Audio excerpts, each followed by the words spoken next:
Le management. On a souvent cette image d'un art un peu mystérieux, presque un talent qu'on a ou qu'on n'a pas. Mais est-ce que c'est vraiment ça? Et si cet art était en fait une compétence, quelque chose de bien plus concret qu'on peut analyser et même apprendre? Allez, c'est parti, on va décortiquer ensemble ce qui se cache vraiment derrière cette fameuse réflexion en action des meilleurs managers. Pour bien comprendre, il faut voir que depuis le début du XXe siècle, le monde du management est tiraillé entre deux visions. D'un côté, on a le manager technicien. Lui, c'est l'héritier de Frédéric Taylor. Il voit la gestion comme une science, une application pure et dure de méthodes rigoureuses. Et de l'autre côté, on a l'artisan. Lui, il se fie à son intuition, à son expérience, à ce savoir un peu inexprimable qu'on n'apprend pas dans les bouquins. Et cette opposition, eh bien, elle crée un sacré dilemme. Et ce dilemme, le voilà. C'est le choix constant entre la rigueur et la pertinence. Un vrai casse-tête qui se présente tous les jours dans la vie d'un leader. Ok, regardons ça de plus près. Ce que cette phrase nous dit au fond, c'est que si un manager s'accroche uniquement à la science, à la technique pure, il est obligé de fermer les yeux sur les problèmes les plus importants. Pourquoi? Tout simplement parce que les situations vraiment cruciales, elles, sont toujours pleines d'incertitudes, instables, uniques. Elles ne rentrent jamais dans des cases. Donc, en voulant être trop rigoureux, on prend le risque de devenir complètement inutile. Alors on est d'accord, cette part d'art, cette intuition, elle est essentielle. Mais dans ce cas, pourquoi est-ce qu'elle est si souvent mise de côté, voire carrément cachée au sein des organisations?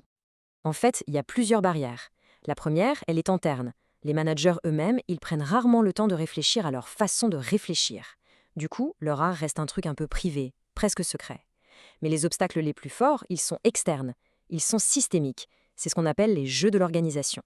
Et pour que ce soit bien concret, il n'y a pas meilleur exemple que ce fameux jeu du développement de produits. C'est un système qui met une pression énorme sur tout le monde et qui, paradoxalement, fait tout pour décourager la réflexion et la transparence, alors que c'est exactement ce dont il aurait besoin. Ce qui est fascinant dans ce jeu, c'est que les règles ne sont écrites nulle part. Votre monnaie d'échange principale, c'est la crédibilité. Elle est hyper volatile, mais absolument vitale. Vous devez afficher une confiance à toute épreuve, tout le temps, même quand vous doutez à mort. Et l'engagement de la direction, c'est un peu le Graal. Super dur à obtenir et très très facile à perdre. Tout ça, ça crée une culture de l'héroïsme et du secret. Cette citation, elle résume parfaitement le piège. Pour avoir les moyens de faire votre projet, vous devez promettre monts et merveilles. Vous mettez votre crédibilité sur la table pour un résultat qui est, par définition, incertain. C'est une situation impossible.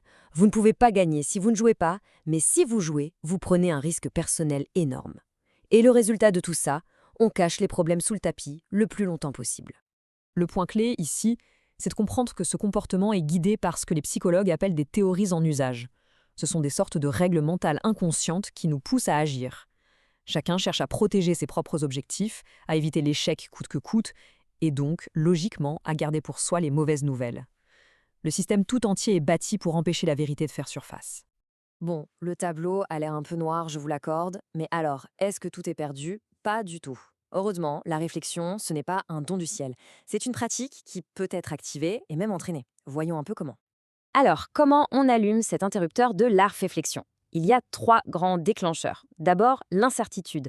Quand on se retrouve face à une situation qu'on ne comprend pas, on est bien obligé de se demander « Ok, comment je peux comprendre ça ?» Ensuite, il y a l'opportunité. Une situation inattendue arrive et on se dit « Tiens, qu'est-ce que je peux en faire ?» Et enfin, il y a la surprise. Même après un succès, on se demande « Attends une minute, qu'est-ce que j'ai vraiment fait pour que ça marche ?» Tous ces moments, ce sont des portes d'entrée pour apprendre en profondeur.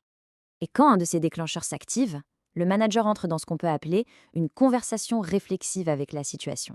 Là, il n'est plus en train de juste appliquer un plan, non. Il fait émerger ses intuitions, il les critique, il les réorganise et il les teste en direct dans le feu de l'action. C'est un vrai dialogue avec la réalité qui se déroule sous ses yeux. Tout ça peut sembler un peu abstrait, c'est vrai. Alors voyons ce que ça donne concrètement quand des organisations arrivent à mettre cette réflexion au cœur de leur fonctionnement. L'exemple de troisième avec le ruban scotch est juste parfait pour ça. À l'origine, ils l'avaient conçu pour réparer des livres. Sauf que les clients s'en sont servis pour tout et n'importe quoi. Emballer des cadeaux, coller des photos et même se faire des boucles dans les cheveux. Au lieu de se dire que leur plan avait échoué, les managers de troisième ont écouté. Ils ont vu leur produit comme un test, une conversation, et ils ont adapté tout leur marketing pour coller à ces usages inattendus. Autre exemple, celui de ce qu'on appelle le président G.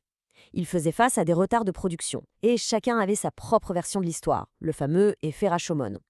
Plutôt que de choisir un camp, il a tout de suite compris que le vrai problème, c'était la communication elle-même.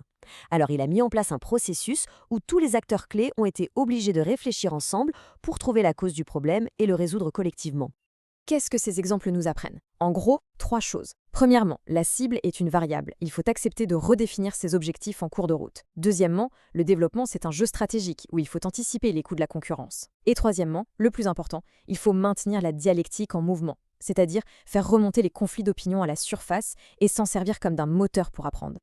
Au final, on se rend compte que l'art de la gestion n'a rien de mystérieux.